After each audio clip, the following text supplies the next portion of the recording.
The truth of the matter is that the Republicans have literally ran this country into the ground, that ultimately as they have attacked everybody.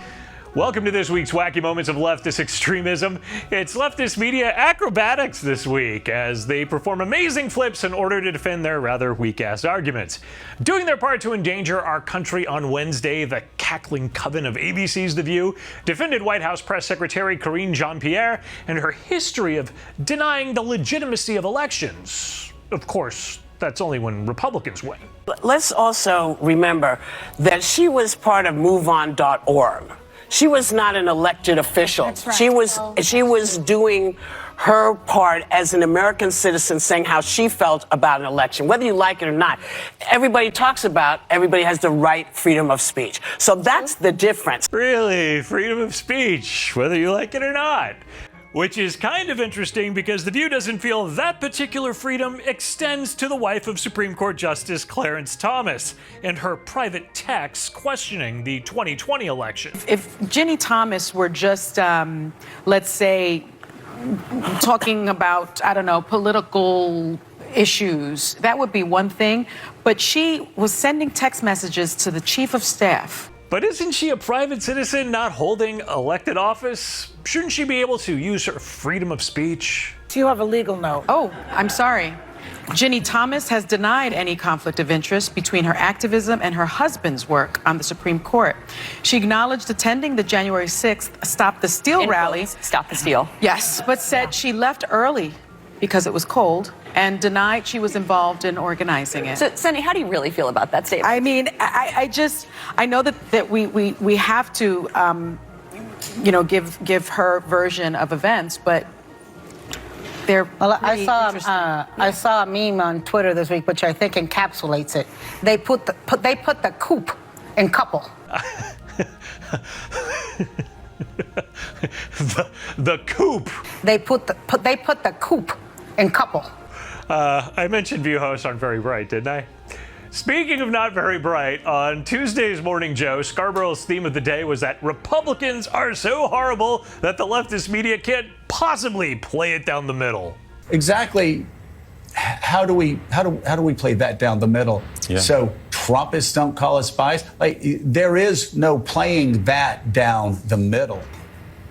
How do major news networks? How exactly are you down the middle when you have one party that's actually defending the rule of law and constitutional norms and another party who says, well, if Donald Trump does it, doesn't matter. There is no such thing as top secret classified documents. If Donald Trump lies about an election, we have to play that down the middle. How do you play that down the middle?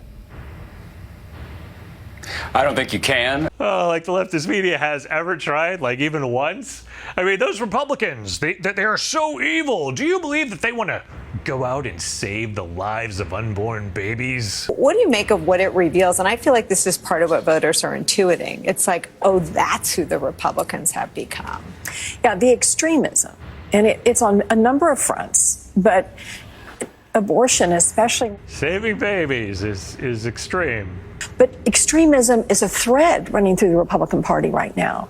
Extreme stuff, breaking of norms, a lack of civility. Can you imagine when, I'm much older than you are. I can't imagine growing up that there would be a political rally where they would hold up signs that would say the FU word to the sitting president. And they'd all hold them proudly. What is that? Yeah, that's horrible. What is that? MSNBC and its parent company NBC would certainly never condone expressing yourself in that manner. Well, unless you're a Democrat. Julie Briskman decided on a whim to give the bird to President Trump's passing motorcade. And what inspired you in the moment to communicate with him in that manner? Well, all my frustration about this administration just welled up inside me. And I started thinking about all the things that I think are going wrong right now in our country. And that was the only way I had to give him the message that I wanted to give him. How did it feel? It felt great. I mean, to me, it speaks uniquely to what America's all about. You can do that. Like, that's the beauty of a free society. Yeah, the media is all about it when a Democrat does it. Then it's absolutely fine. It's just those extremist, violent Republicans that they don't like. Because when Democratic office holders allegedly stab journalists that they disagree with to death, well, the networks don't seem to need to make a mention of their political party. Breaking overnight, an arrest in the murder of an investigative journalist found stabbed to death outside his Las Vegas home. A local politician in custody. An arrest in the murder of a Las Vegas investigative reporter who was stabbed to death outside his home. This morning, a local politician is in custody. This morning, a Las Vegas County official waking up behind bars in connection with the murder of a local investigative reporter. Oh, a politician was arrested in a very tragic circumstance. But what party was he with? Perhaps we'll try another network. Now to more developments in the West. An ugly story coming out of Las Vegas where a journalist was murdered and an elected official that journalist had been covering is now in custody. Right, an elected official was arrested, but from what party? Let's try another network.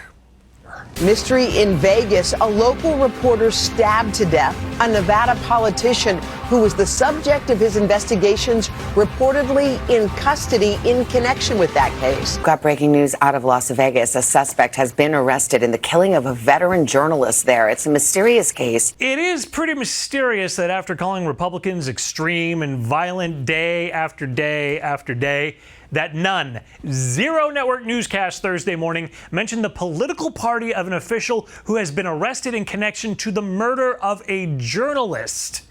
But guess what? He was a Democrat. But you know, it's the GOP that's made reporting so dangerous, and democracy died in darkness, and there's right-wing violence and extremists everywhere. Joe Biden says so. The truth of the matter is that the Republicans have literally ran this country into the ground. That ultimately, as they have attacked everybody. Yes, on MSNBC, Republicans are attacking everyone, and they've been doing it for years, especially those violent people like Ronald Reagan. The Republican Party today is driven by, yes, the MAGA Republicans. The Republican Party yesterday was driven by MAGA Republicans, the original MAGA and Ronald Reagan. Those policies are not good for us. The Republican Party of the 1970s, the 60s, the 50s, they had policy that was harmful to black folks. Oh, those evil Republicans and their overwhelming support of civil rights legislation in the 50s and 60s. I mean, you can see why Cross and her company are so annoyed. The Republican Party of the 1970s, the 60s, the 50s, they had policy that was harmful to black folks. And I just wish we could call a thing a thing. I can think of a lot of things to call Tiffany Cross. But it's time to wrap up. I'm Eric Shiner for MRC-TV, asking you to please visit the MRC Store and pick up some great conservative gear. Also, head over to MRCTV.org for the latest in videos, information, and entertainment. Please like, share, and subscribe to these videos on the social media platforms that actually let you see us. Please check us out on Rumble. All of our videos do get shown there. And we'll be back next week with another look at leftist media madness.